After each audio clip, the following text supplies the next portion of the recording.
So if you're watching this video as the first video you've ever seen of me, this is a video on a playlist of non-duality for beginners. This is video 3. The previous 2 videos the first one was self-inquiry for beginners. Self-inquiry is the foundational practice of Advaita Vedanta. It's basically showing you your true self, which is beyond the body and mind. You're the pure witness, you're pure consciousness. If you want a detailed explanation of that, go to that first video. The second video in this playlist was the structure of Advaita Vedanta, showing you where you are and where they're trying to get you to. It's a structured plan, a structured path. It's a path from ignorance, they say, to knowledge. You're not ignorant in the sense that you're stupid. They don't class ignorance as stupidity in Hinduism.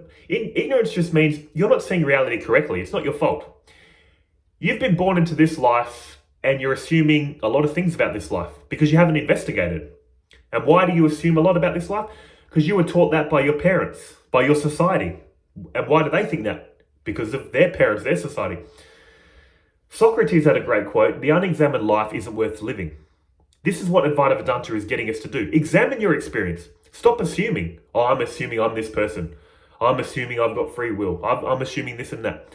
No, look what's really happening. The scientific method is investigating outwardly. The Advaita Vedanta method is investigating inwardly. That's all self-inquiry is doing. Briefly, it's basically showing you that whatever you're aware of cannot be you, can it? Because you know it. Do you know the world or does it know you? I know the world. Do you know this body or does it know you? I know the body. Do you know your thoughts and feelings or do they know you? I know my thoughts and feelings. Do you know your ego? That story about your life. I was born at this time, I'm living, I've achieved this, I've achieved that. That little story you've got about your life, do you know it or does it know you? I know it. If you want a really detailed explanation of self-inquiry, go to my first video. But what it's basically doing is showing you, at least intellectually for now, your true self. My true self has non-objective qualities. It is that which is witnessing the changes of this world, body, and mind. The fact it can witness things coming and going means it itself cannot be coming and going. The fact that it witnesses time and space means it must be outside of time and space. All movement happens in relation to something that's still. If you're standing on the side of the road and see cars move by, you see them moving because you're still. You see them zooming past. And have you ever had that thing where you're driving in a car at 100 kilometers an hour and you look at the car next to you and they're driving at 100 kilometers an hour? It feels like you're both not moving because you're both going at the same speed. Our true self is stillness. Our true self is the present moment. It is here and now, which witnesses all time and space. So that's what the initial practice of self-inquiry is trying to get you to realize about yourself. You're the pure witness.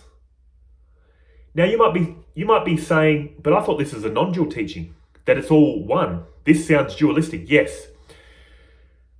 Here's the thing. We start off looking at life dualistically. I'm this person interacting in a separate world. Dualism. I'm here, the world's there. This witness state is still dualistic. But the thing is, it's a better type of dualism. It's making you take one step back. It's trying to loosen your hold on this person that you think you are. You never thought you were this world to begin with. You thought you were this person. Self-inquiry is showing you, I'm not this person either. This person belongs to this world. I'm outside of this experience. To make this crystal clear, it would be like, just say you knew you were dreaming right now, a lucid dream. What happens in a dream? There's a dream character in a dream world. And the dreamer of the dream is laying in bed outside the dream, aren't they? They transcend the dream. They're not in the dream. That's what you're trying to realize with this witness state. You as the pure witness aren't in this reality. You're the source of this reality, but outside it. And this is the whole point. This body and mind that you thought you were is just an instrument to realize that. Your true self can't speak. Your true self performs no action. So this body and mind is an instrument to realize that. And if this sounds a bit far-fetched, well, look at your mind. When you say, I'm happy, when you say, I'm happy, what about you is happy? Is your body happy? No, your body doesn't know happiness. It can have feelings of happiness, but the body doesn't say, I'm happy. It's the mind that says that you're happy. But the mind can't speak. So what does it do? Uses the instruments of the mouth to express happiness. The mind is happy, uses the mouth as an instrument to say, I'm happy. The tongue isn't happy, the teeth, vocal cords, none of this is happy. It's just an instrument. In a similar way, your true self performs no action, is not in time and space. It uses this body-mind, a concentrated, calm, purified body and mind to realize this fact. The only reason I'm mentioning that is, this is why in Advaita Vedanta, whether you're into non-duality or not, they need you to have a spiritual mindset. They need you to have a clear, calm, concentrated, pure mind to intuit this. Imagine walking up to someone on the street that's really into the world. All their thoughts are into the world. Saying to them, oh, by the way, you're the pure witness, have a look. They won't even understand what you're saying. They'll be like, are you going to give me money or anything that's going to benefit my life? No, get out of my way. I want money. I want the world. Because look, I used to do this self-inquiry with people many years ago, trying to show them, look, isn't it weird how you know that you're alive, you're the pure witness? Couldn't even register in their head. They're so focused on the world, you can't get through. So to even intuit this about yourself, you need to do spiritual practice. Meditation, mindfulness, devotion to a higher power, which I will get into in future videos. Because the devotion to a higher power is taking all your thoughts about me and mine, that's blocking this realization, to outwardly. All these spiritual practices are making you in line with oneness, feeling one with all reality. So when the knowledge you are one with all reality is intuited, it's easy. It's like your mind is a dirty mirror that you're polishing so the truth can shine. But again, I'll leave that for other videos. But what I'm saying is, this is what they're initially trying to get you to see. You're the pure witness of experience. This person is living a life that you thought you were. They're getting up, going to work, getting into relationships, getting into arguments in those relationships, trying to meditate, sitting down in meditation going, oh, that was a good meditation session. That was a bad one. Trying to devote to a higher power. This person is living a life. Just like everything else in nature. Trees are growing. Animals are doing their thing. The sun's shining. Rain's falling. People are living lives. But what they're trying to show you is this person ultimately is not you. It's just living a life. It was born, living, it's going to die. Also, you might hear the phrase when you come to these teachings, your essence is pure consciousness. I am consciousness. Then you might be thinking, oh, I feel conscious. That must be pure consciousness. No, they call this reflected consciousness. This consciousness that you feel right now is also changing. Sometimes you're consciously alert, consciously tired, consciously angry, consciously calm. This is called reflected consciousness. This consciousness disappears in deep sleep. This again is why you can get into all these debates with people about you're not conscious in deep sleep. There is no consciousness in deep sleep. I've got this little chart, $8 from Kmart, and my drawing skills haven't progressed past year 3. This person is smiling because they've realized their true self. That's why they're happy. But what they're trying to show you with the witness state is you thought you were this person. And all this little whatever around his head is like the reflected consciousness that you feel. You feel conscious, right? That's what you're feeling. What they're trying to show you is using this person to intuit your true self. This true self is not in this reality in a sense. It's outside their reality. Your true self is watching this person live a life, watching in quotes. And here's how the two beautifully work together. If you just have pure consciousness without this person, there's pure knowing, but there's nothing to know. This person's body and mind is not conscious. You are not conscious as this body and mind. Consciousness is conscious. The consciousness that you are is lighting up this body and mind, making it feel sentient. But your body isn't conscious. You're conscious of the body because you are consciousness. But in any case, pure consciousness, without anything to be conscious of, will appear as a blank. Pure knowing without anything to know, it's like pure electricity. It can't do anything. What does this body and mind do? This pure consciousness lights up this body and mind, makes it known. Simultaneously, when you get into these teachings, this body can be used as an instrument to intuit your true self. This is why it works so beautifully. This is why it's non-dual ultimately, but don't worry about all that. Just worry about realizing my true self transcends this reality. My true self is always safe. My true self is never coming and going, was never born. Let's bring in this little Om symbol. This is basically what they're getting at too. Your true self is this. What are these three waves? The three states we go through. Waking state, dream state, deep sleep. Waking state, dream state, deep sleep. This is called Maya, your ego, the veil of illusion that makes you feel like this person. But what they're basically saying is you're the pure witness cycling through three states. Again, what does that mean? The waking state person you think you are right now only experiences the waking reality. When we fall asleep into a dream, the dream world is experienced by a dream character. When we fall into the blankness of deep sleep, there is no dream world or dream character, so we're aware of a blank. Again, that's what this Om symbol is saying. In the waking state, there's a waking person experiencing a waking world. We drop into a dream, there's a dream character experiencing a dream world. In deep sleep, there is no dream character or dream world. It's experienced as a blank. Your true self is lighting all this up. You're cycling through three characters. The waking state person, dream state person, deep sleep state person. Waking state person, dream person, deep sleep person. You're cycling through. But here's the thing. When we come back to the waking state, this waking state ego claims the other two states it wasn't even in. It makes up a little story. Oh, I slept. I dreamt. This is what they're trying to get you to detach from.